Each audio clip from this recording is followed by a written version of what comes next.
Don't let YouTube decide what information you get. That's your choice. YouTube is deleting our videos and cuts you off from a source of honest reporting. Make sure you don't lose access to NTD's news content, and take a quick moment to subscribe to our newsletter so no matter what happens here, you'll keep your access to a trustworthy news source.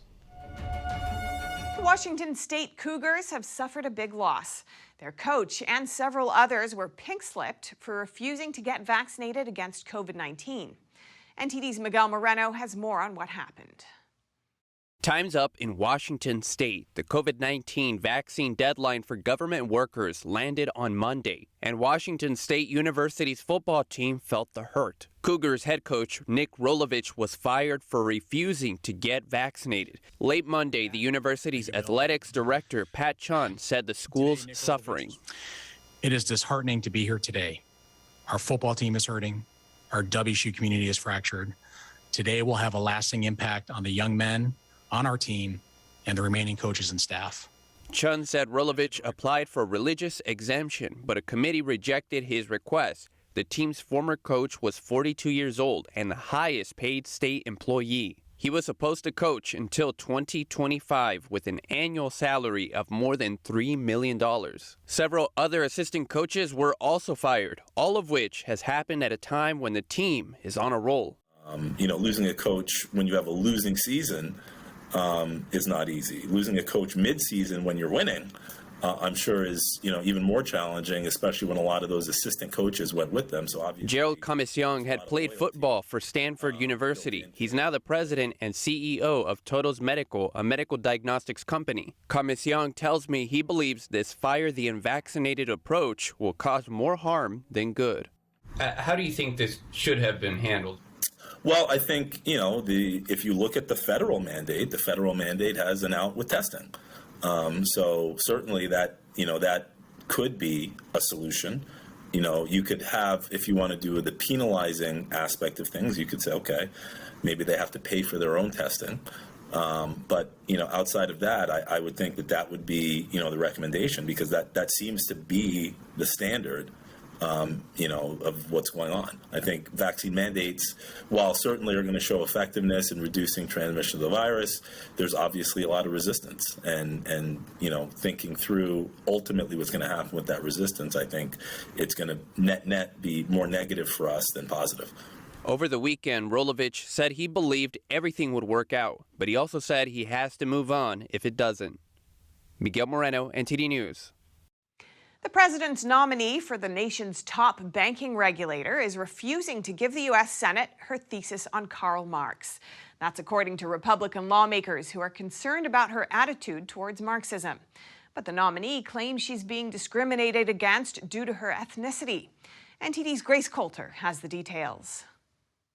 Nominee for Controller of the Currency, Professor Stella Amarova, is refusing to give the Senate Banking Committee her thesis on Karl Marx. A spokesperson for Republicans on the panel told the Epoch Times that Amarova did not hand over the thesis by October 13th, the date set by Senator Pat Toomey. Toomey, the top Republican on the committee, asked Amarova earlier this month for the document and other papers she omitted from a disclosure package. It's standard practice for nominees to turn in complete disclosure packages. But in a recent interview with the Financial Times, Amarova claimed she's being held to a different standard because she's from Kazakhstan, which was part of the Soviet Union when she was born. Amarova told the outlet she's an easy target, an immigrant, a woman, a minority, and said she's easy to demonize and vilify. When asked if some of the criticism against her was racist, Amarova said yes. The Republican spokesperson responded to her comments saying, "What a classic response from the extreme left. When they can't defend their bad ideas, they resort to accusing critics of being racist misogynists." Toomey's expressed that his opposition to Amarova stems from her ideas and policy proposals, not her background. He previously listed examples such as Amarova's positive comments about aspects of the Soviet Union and her support for ending private banking. Amarova's views have also raised concerns from Senator John Tester, a key Democrat on the Banking Committee. Grace Coulter, NTD News. And Homeland Security Secretary Alejandro Mayorkas tested positive for COVID-19. He's fully vaccinated. The Department of Homeland Security says Mayorkas is isolating at home and is experiencing only mild congestion.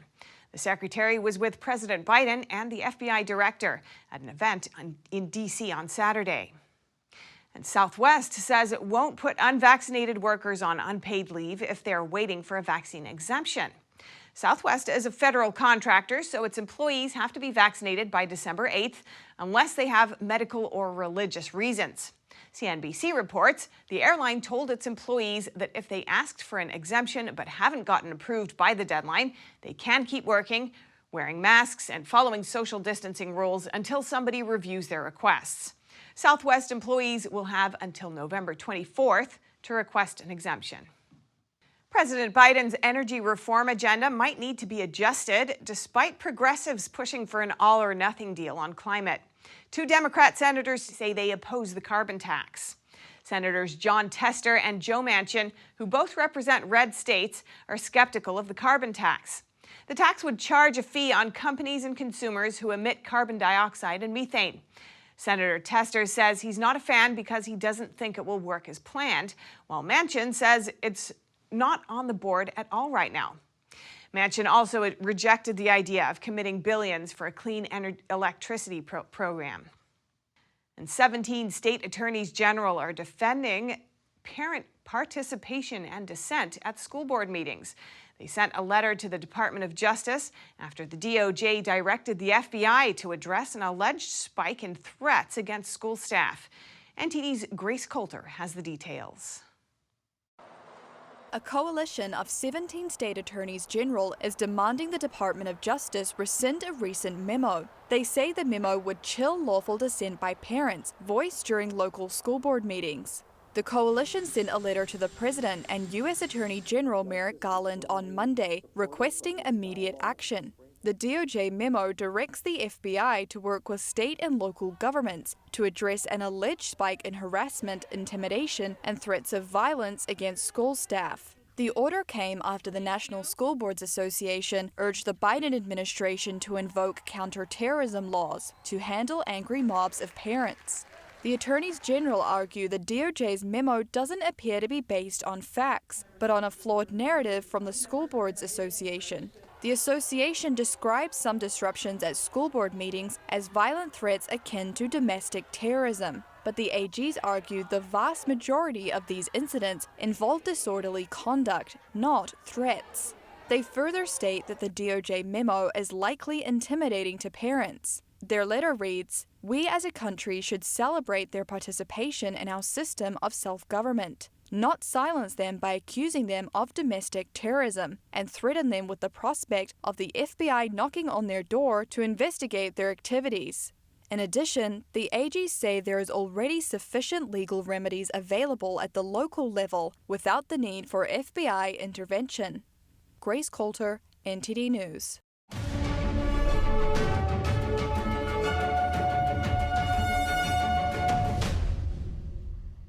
Thanks for watching us on YouTube. Don't forget to catch all of our programs on TV.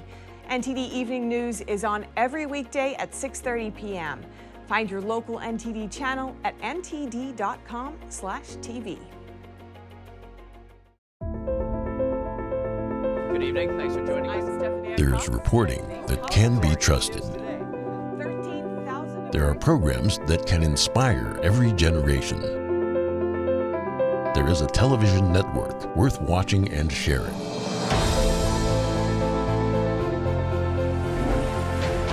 Our commitment is to bring you the facts and to show you the world. We won't be divided by politics, and we won't be swayed by the dollar. We believe in the strength of our nation and the hope in our shared humanity. We are NTD Television, and we are proud to bring you news you can trust and programs that make you smile. NTD Television, news you can trust.